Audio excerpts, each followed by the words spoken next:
Assalamualaikum warahmatullahi wabarakatuh. Bismillah, alhamdulillah, wassalatu wassalam ala rasulillah, la haula wa la quwata illa billah. Amma ba'd. Ingkang kawula hormati lan kawula mulyakaken Bapak Kiai Haji Ali Nuruddin, teman kula, senior kula dari zaman wau sampai hari ini. Dari kula remaja, anak-anak, beliau remaja, kula remaja, beliau dewasa, dan sampai hari ini beliau dewasa, kula dewasa. Beliau tidak bisa tua, jadi yes mentok sakmonten. Jadi teman kula ket tahun ya sudah 20 tahun yang lalu. Padahal usia kula hari ini baru 23-24. Jadi yang saya hormati para bapak kiai, wonten Pak Ansori, ada Pak Kapolsek, Pak Lurah, dan Pak polisi-polisi yang lain, banyak sekali yang kawula mboten saged sebat setunggal-setunggalipun. Yang saya hormati wali murid, wali santri Pondok Pesantren Jabal Nur, yang saya hormati para santri, santriwati, santriwan Pondok Pesantren Jabal Nur. Saudara-saudara sekalian, mestine kawula niku mboten pas kalau kawula nyukani sambutan. Amarga wonten wingking mrika niku kiai-kiai kuatah. Wonten Pak Kiai Som, dados kula niku nggih badhe nyukani sambutan niku nggih radi grogi merga wonten kiai-kiai yang jauh lebih senior. Tapi tadi saya sampaikan ke Pak Isom, Pak Isom harusnya yang jauh lebih pantas untuk ngasih sambutan itu Pak Isom. Tapi Pak Isom mengatakan, "Boten Gus, jenengan mawon, jenengan sing tiang kota, dados luwes nek nyukani sambutan. Kula niku tiang desa, bahasane ngoten. Padahal sesungguhnya mboten. Kula niku nyukani sambutan niku merga dipeksa Pak Ustad. Ranten Pak Ustad sing meksa nggih kawula nderek. Tapi nek Pak Ustad mboten meksa nggih mesti kula mboten purun." Saudara-saudara sekalian, tentu yang pertama puji syukur kehadirat Allah Subhanahu wa taala. Pada malam hari ini saya saged bertatap muka kalih panjenengan sami. Mugi-mugi acara akhirus sanah Pondok Pesantren Jabal Nur niki ingkang rawuh dan acara punika angsal ridho saking Allah Subhanahu wa taala. Amin Allahumma. Yang kedua, sholawat dan salam kawula haturaken dumateng junjungan Nabi Agung Muhammad sallallahu alaihi wasallam. Muga-muga juga ingkang rawuh ing mriki niku angsal syafaatnya di yaumil akhir. Amin Allahumma amin. Saudara-saudara sekalian, kawula tidak berbicara panjang lebar, tapi hanya beberapa hal yang saya pahami dan yang saya pelajari di pondok pesantren. Dados kula niku dari lahir sampai hari ini niku uripe ning pondok pesantren. Urip kula niku teng pondok pesantren. Jadi saya pesan kepada santri Jabal Nur supaya tidak grogi, supaya santri-santri Jabal Nur itu pede, supaya santri-santri Jabal Nur itu tidak merasa kalah dengan pendidikan yang ada di luar. Perlu saya sampaikan bahwa pendidikan pondok pesantren itu adalah pendidikan paling dahsyat di Indonesia. Jadi panjenengan saged mastani sebagai contoh bahwa anak santri Jabal Nur niku mboten enten istirahate. Jadi uripe niku ngaji, belajar dan belajar. Itu nyaris 24 jam. Jadi kalau anak santri kok sampai minder dengan orang-orang yang berpendidikan luar, itu adalah sesuatu yang salah besar. Karena apa? Karena pendidikan dalam pesantren itu semuanya ada. Semua. Jadi kalau kita berbicara pendidikan, pendidikan pesantren tidak kalah dengan pendidikan yang ada di luar. Perlu kalau kasih contoh bahwa dunia luar itu belum berbicara tentang teknologi, belum berbicara tentang piye carane wesi iso mabur, belum berbicara tentang piye carane mobil bisa jalan. Tapi yang namanya pendidikan pondok pesantren, khususnya kitab kuning, itu sudah berbicara tentang teknologi. Imam Al-Ghazali ngarang kitabnya jenenge As-Safar Alal Qamar, berjalan di atas rembulan. Itu 1000 tahun yang lalu. Bisa bayangin nggak? 1000 tahun yang lalu itu seorang tokoh besar, seorang imam besar niku ngarang kitab judulnya As-Safar Alal Qamar, berjalan di atas rembulan. Apa itu nggak canggih?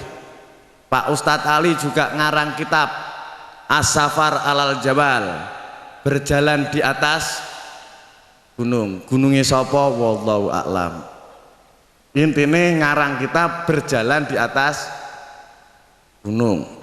Nah yang punya gunung sinten? Wallahu a'lam. Sing jelas ya sing gadah punyai. Mosok sampean ya kan gak mungkin. Ya. Itu contoh.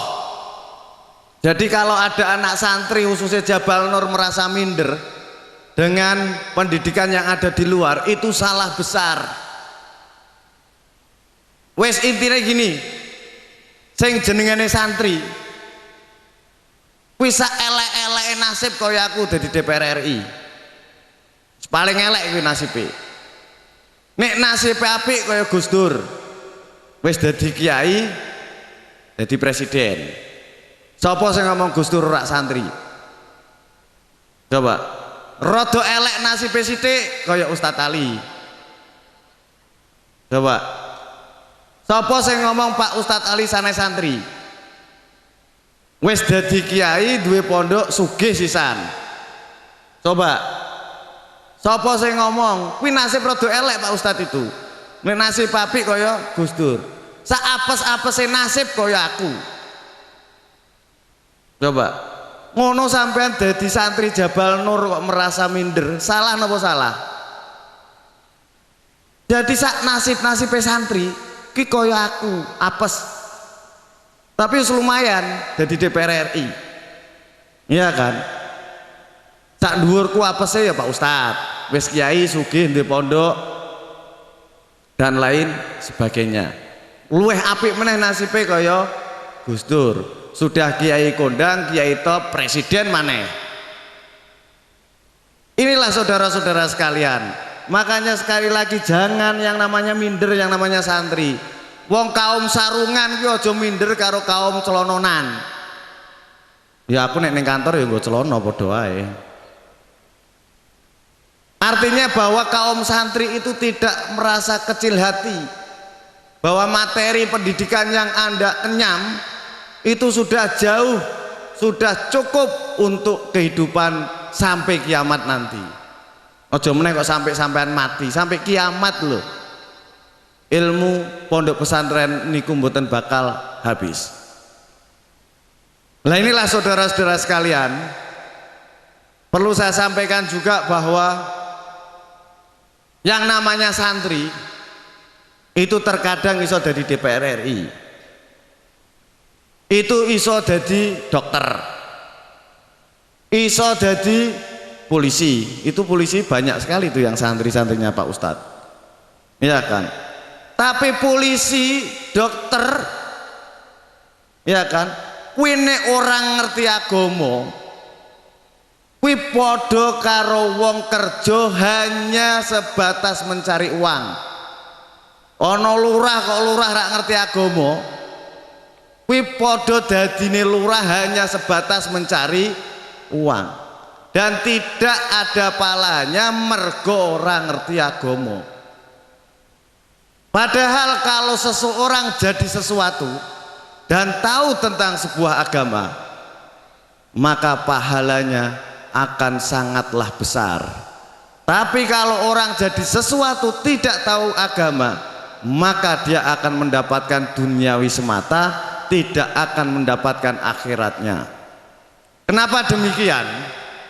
Perlu saya sampaikan juga, dalam pendidikan pondok pesantren Jabal Nur itu diterangkan mayurimul ummah fardu kifayah. Apa yang menjadi kepentingan umat itu adalah fardu kifayah. Seperti Kamasrain, seperti Watibin. Jadi apapun di dunia ini yang menjadi kepentingan umat itu adalah fardu kifayah. Seperti dokter, bayangkan kalau di Indonesia ora ana dokter, berarti onone cuma dukun. Itu bayangkan aja, kayak apa susahnya kalau ada orang sakit, kayak apa susahnya kalau ada orang melahirkan, kayak apa susahnya kalau ada orang sunat, ya kan? Kayak apa susahnya, semacam-macam. Itu kalau tidak ada dokter. Maka dari itu apapun di dunia ini yang menjadi kepentingan umat itu fardu kifayah, termasuk dokter, termasuk pondok pesantren.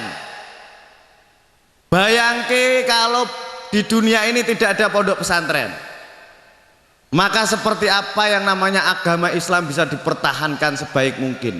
Itu bayangkan. Termasuk Bunyai Qanaah duwe toko Alna Collection, ya kan? Ya, tokonya Alna Collection. Itu juga termasuk fardu kifayah. Bayangke nek angger ning Indonesia, ning donya ora ana wong dodol pakaian, ya kan? Ya sampean udo kabeh, namanya tidak ada yang jualan pakaian. Artinya orang jualan pakaian itu termasuk fardu kifayah, ya kan? Luweh-luweh nek tokone mau kuwi isine, ya toh, saiki digorene kabeh dibagekke sampean kabeh. Kuwi itu luweh-luweh fardu kifayah. Coba, itu fardu kifayah. Pak Ustadz bikin pondok pesantren, ini adalah kepentingan umat, itu fardu kifayah. Bunyai Qanaah bikin Alna Collection, itu juga fardu kifayah. Saiki dokter, politik pun itu juga fardu kifayah. Bayangke kalau di Indonesia itu tidak ada yang namanya presiden, tidak ada yang namanya menteri, tidak ada yang namanya gubernur, tidak ada yang namanya bupati, dan tidak ada yang namanya camat maupun lurah. Ora ana kabeh. Niku negara kacau napa kacau? Ora ana DPR. Ya kan? Itu adalah semuanya, itu adalah termasuk politik. Karena lurah sampai presiden, DPR itu diperlukan umat, maka menjadi lurah itu adalah fardu kifayah. Jadi Pak Lurah ben ngerti bahwa lurah itu adalah fardu kifayah. Soalnya selama lurah itu tidak tahu, maka lurah itu tidak dapat pahala karena ketidaktahuannya bahwa yang dia lakukan itu adalah fardu kifayah. Kuwi lurah. Bayangke we nek ning Indonesia ra ana presiden sampai lurah. Gawe KTP ra iso, ya kan? Tanah serobot-serobotan, tukaran, jotos-jotosan, peten-petenan, bayangkan aja. Coba, itu kalau nggak ada lurah, tidak ada yang mengatur di Indonesia ini, maka negara akan kacau. Artinya apa? Jabatan-jabatan itu adalah fardu kifayah. Manakala orang menjadi lurah sampai presiden, DPR maupun siapapun itu dadine mikir ke umat, maka di situ fardu kifayah. Nah, agar ono lurah kok isine ngelilingi rondo tok, ya itu namanya bukan fardu, tapi fardu rondo, ya kan? Tapi nek Pak Jumarno kayaknya enggak, soalnya nek apa ngobrol karo aku kalau ada orang lewat cewek mripate tutupi gitu, separuh itu minimal ya, rak weruh kabeh. Itu Pak Jumarno, tanya aja kalau nggak percaya. Tapi bukan berarti Pak Jumarno kalau lihat perempuan ditutupi terus kalian mengatakan ya weh Pak Jumarno rak seneng wedok senengi lanang, itu salah. Ini semua fardu kifayah. Ya ini Pak Dokter, Pak Jumarno biar tahu kalau yang Anda lakukan, kalau diniati nulung umat itu adalah fardu kifayah. Meh dadi dokter nek niatnya nulung umat itu fardu kifayah, dapat pahala. Duite kuwi tetep ngetut. Bukan berarti saya jenengane mikir ke umat, ya kan? Kuwi terus nek periksa gratis ki ora. Lah terus dokternya meh mangan opo terusan? Mangan suket? Nggak mungkin toh. Nah, tapi minimal ada niatan bahwa nulung umat. Lurah begitu juga. Niatnya itu adalah umat. Lah itu banyak polisi. Dan polisi itu adalah juga fardu kifayah. Bayangke ning Indonesia ra ono polisi, bayangno. Maling bertebaran di mana-mana.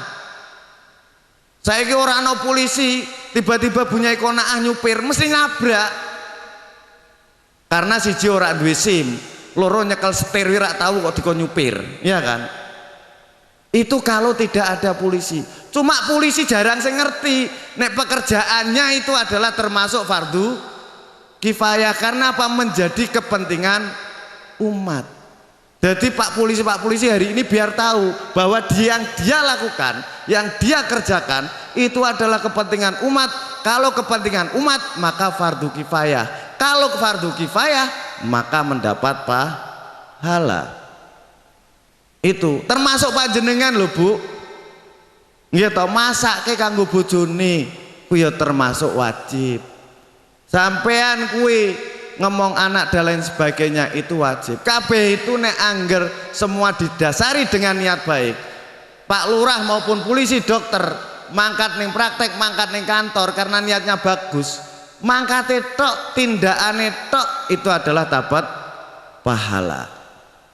Ini semua apa yang menjadi kepentingan umat itu adalah menjadi fardu kifayah. Apa meneh kaya Pak Ustadz Ali, kuwi ku ora iso diitung ganjarane. Ya kan, gawe pondok dengan biaya sendiri.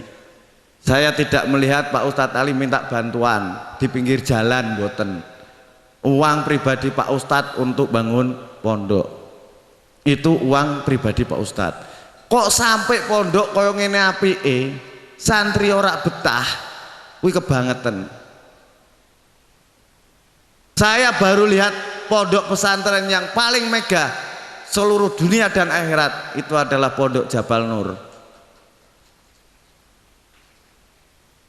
Lu megahe kaya ngene ana pondok ana kuwi-kuwi-kuriane. Sini klosetnya kloset duduk ya.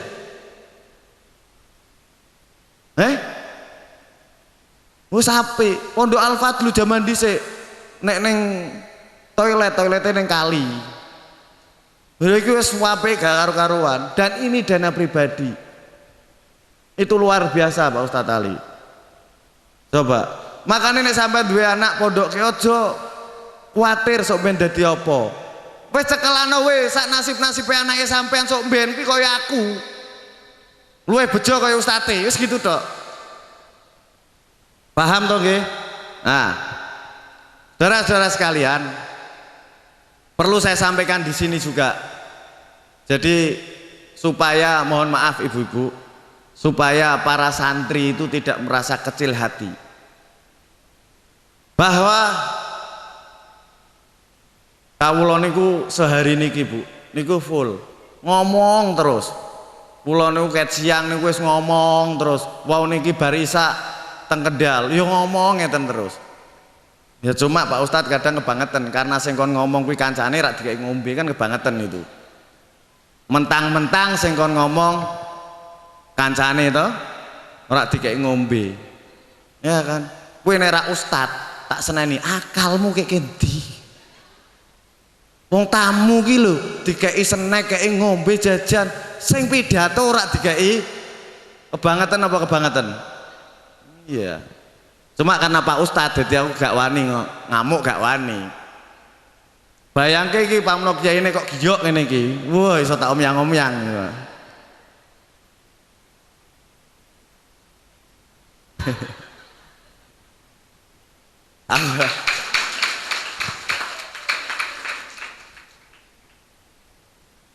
Dan Pak Ustadz kebangetan sekali ngeke langsung telu ngaco jenengane. Piye carane ngombe? Ya toh? Carane ngombe iki lho piye? Bangetan iki wong. Tapi Pak Ustadz itu best friend.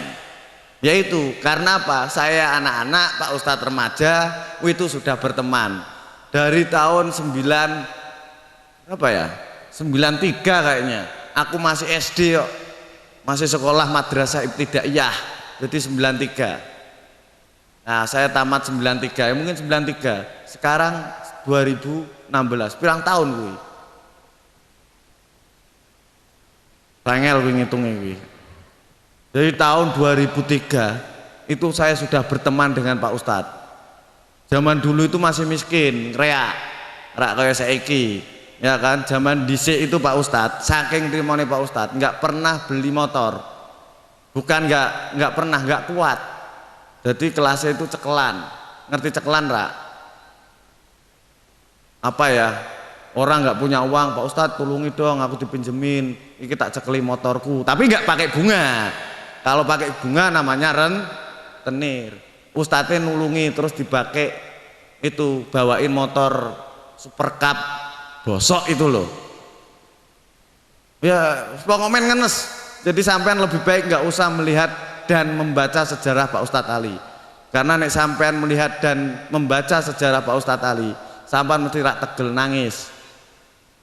Karena apa? Sejarah Pak Ustadz Ali itu sangat rekoso uripe.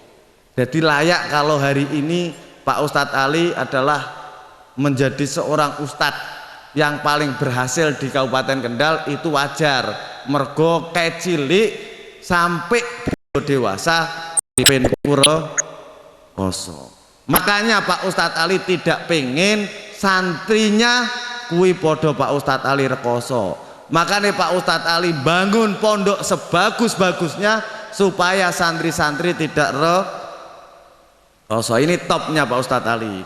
Saudara-saudara sekalian, saya mau menyampaikan sedikit lagi kaitan persoalan pendidikan pondok pesantren. Pokoknya ini aku ngomong pendidikan pondok pesantren tok. Mergo aku iku wong pesantren. Aku lahir ning pesantren, remaja ning pesantren, sampai hari ini ning pesantren. Coba, itu pesantren. Makanya saya mau menyampaikan bahwa Gusti Allah niki panjenengan tak sukani ilmu pengetahuan alam ala pondok pesantren. Gusti Allah niku saderenge ndamel donya niki, saderenge ndamel bumi. Bumi pundi niki to sing kita pijak. Saderenge Gusti Allah ndamel bumi, Gusti Allah niku ndamel laut. Ngertos laut toh? Jadi sak donya iki semua laut. Jadi sebelum Allah membuat bumi, Allah niku membuat laut. Setelah Allah membuat laut, maka Allah membuat ikan. Ikane jenengane ikan nun. Makanya dalam Al-Quran itu ada nun wal kolami wa mayasturun, bahwa saya ciptakan bumi sebelumnya saya ciptakan ikan. Ngertos ikan toh? Pertanyaannya adalah ikan iki sak piro gedine? Jawabannya tentu ikan luwih gede daripada bumi. Sing jenengane Allah sebelum menciptakan bumi menciptakan ikan. Artinya ikan itu menjadi tataane bumi. Saiki gelas karo rantam, iki rantam ya namanya ya. Apa ini? Talam ya. Yes, pokoknya wadai. Gelas karo wadai gelas iki gedhi kira-kira. Besar wadai kan? Artinya bahwa ikannya yang dibuat oleh Allah itu lebih besar daripada bumi. Jadi Allah membuat laut, membuat ikan, terus Allah membuat bumi. Setelah bumi gonjang ganjing ditaruh di atas ikan, jadi buminya kan gonjang ganjing, Mbak. Karena ikannya itu goyang-goyang, maka buminya gonjang ganjing. Karena bumi gonjang ganjing, maka Allah menciptakan gunung. Makanya di Quran ono wal jibalu ataha, bahwa saya ciptakan gunung itu sebagai paku bumi. Buki ono ning kitab kuwi. Jadi Allah menciptakan gunung itu adalah menjadi paku bumi. Setelah ono gunung, maka yang namanya bumi tidak terlalu gonjang ganjing. Nek sampean ora percaya mang buktekno. Nek angger ono menusa ora duwe gunung, kuwi jalan nek iso mlaku, ora bakal iso mlaku. Mansur ini, pamuno gunungnya mek siji tok, ora loro. Punya aku kan dua ini gunung, cuma cilik, itu kan. Kok ngasih ono orang nggak punya susu lah katakanlah, ya kan? Kuwi rak bakal iso mlaku sempoyongan. Padha bumi ora ana gunung. Oleh karena itu Allah menjadikan gunung itu bagian dari paku bumi supaya bumi ora gonjang ganjing. Lah, terus ikan di atas bumi itu kepalanya itu di kutub utara, kepalanya ikan. Terus buntute kuwi di kutub selatan. Saya tanya dokter Agus, Pak Agus, kalau menurut kedokteran, kalau ikan itu yang banyak lemaknya di mana? Kalau manusia itu yang banyak lemaknya di mana? Contoh meneh Mansur, ya kan? Mansur ini yang banyak lemaknya adalah di perut. Buktinya perutnya gede, ya kan? Ki Joko, ya ini Joko Mansur ini. Aku duda. Kira-kira nek sampean kuwi senggel, milih dudaku apa Joko nedekne? Milih ndi kira-kira? Iyalah, ganteng aku kok. Kok sampai ono sing ngomong ganteng Mansur mripate men, tak preksok kene dokter Agus. Ya sesekali GR-GR sithik lah. Enggak apa-apa. Iya kan? Manusia lemaknya berada di perut, dibuktikan Mansur kuwi wetenge gede. Ya kan? Ora ana sing jenengane lemake Mansur ning telapakan sikil itu enggak ada. Lemaknya Mansur berada di kepala juga enggak ada. Ya kan? Sing jenengane lemak itu ya berada di perut. Seperti halnya ikan, lemaknya itu adalah di perut. Oleh karena itu, ilmu perbumian dan ilmu perminyakan itu kalau kita kolaborasikan dengan ilmu pondok pesantren, itu nggak ada bedanya. Dalam ilmu perbumian, bahwa yang namanya sumber minyak itu berada dari Irak sampai Jawa. Dan ilmu pondok pesantren bahwa perut ikan yang namanya ikan nun itu kepalanya di kutub utara, buntutnya ning kutub selatan, itu perutnya dari Irak Basroh sampai dengan Jawa. Coba, itu gak ada perbedaan dalam ilmu perminyakan dan ilmu bumi dengan ilmu yang ada di pondok pesantren.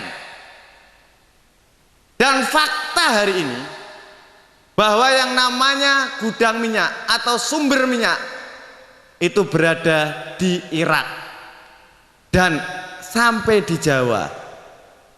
Maka dari itu neng Sumatera, di Aceh, di Jawa pun itu kalau minyaknya disedot sampai 100 tahun pun minyaknya mboten bakal habis. Dicepu, disedot ada minyaknya.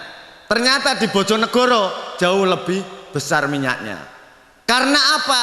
Jawa sampai dengan Irak itu adalah tepat di perut ikan yang namanya ikan apa? Ikan nun. Nopo malih tengene Baghdad, nopo malih tengene Arab Saudi, di daerah Timur Tengah. Lah kuwi minyake disedot, ya kan? Kuwi sampai kiamat lho. Minyaknya nggak bakal habis. Mergo nopo? Mergo berada pada tepat di perut ikan.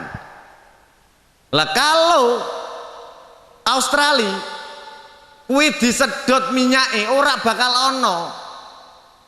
Kenapa tidak ada? Karena Australia itu adalah menjadi buntut ikan. Masa ono buntut, ono lemake. Sampeyan tahu ngerti sing jenenge buntut mujair gitu.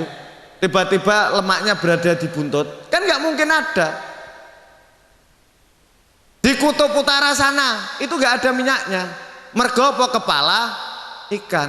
Sing ono lemake ya wonten weteng. Itu artinya apa? Artinya bahwa ilmu di pondok pesantren Jabal Nur itu mboten kalah dengan pendidikan yang ada di luar. Meh ngomong teknologi ada, meh ngomong ilmu perminyakan ada, meh ngomong ilmu perbumian juga ada. Komplit. Itu kalau kita berbicara tentang